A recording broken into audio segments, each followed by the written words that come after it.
That's why you throw water on slabs and so forth to slow down the drying out and the heating up.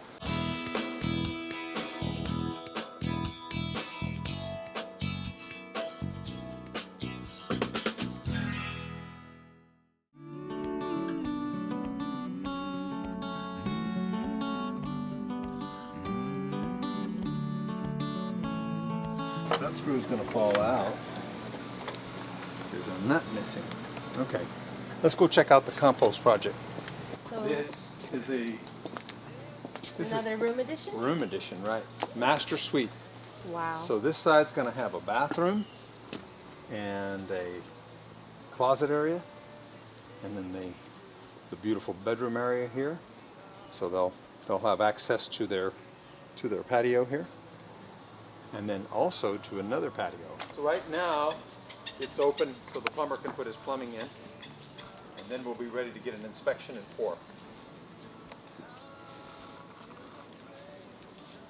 Concrete work looks good.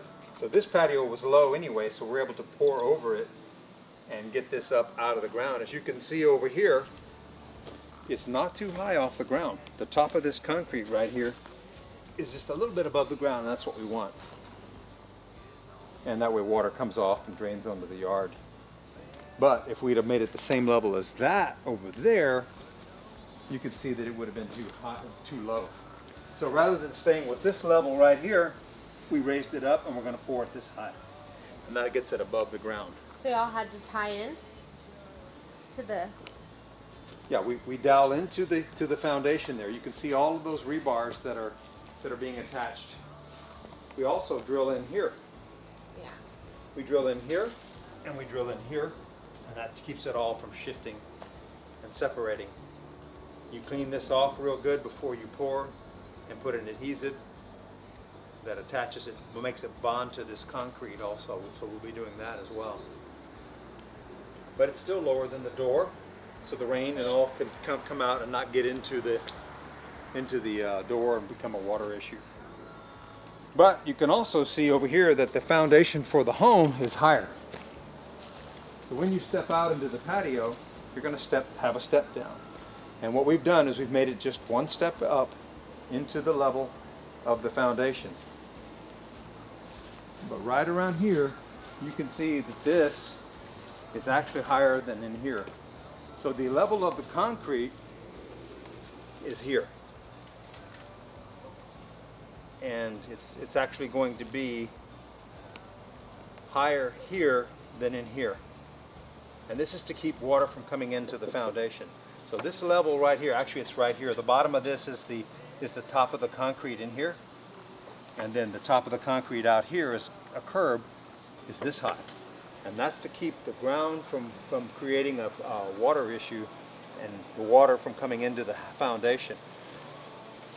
So if we were to keep it the same height that it is over there, which it is, it's the same height. This matches the height over there. Justin will show you the existing foundation. And that existing foundation is the same height that it's going to be here, so that it's, when you walk in from that room, when we make the opening, it'll all be the same height. But out here we have to stop the water. So you build it up out here, the wall sits on top of this, the sheetrock goes down, and from the inside you don't see that there's a concrete wall here. It just looks like a wall.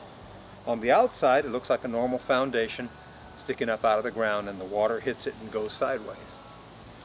So that's a curbing effect that we're doing here. It's almost like a little retaining wall to keep the moisture from coming in. It's going to be a great day for pouring concrete this week because it's cooler temperatures. And whenever it's cooler temperatures, it dries more slowly, cures harder, faster. It gets you a harder cure over when it cures more slowly. You don't have to put as much water on it or sealants on it to keep the moisture from evaporating fast.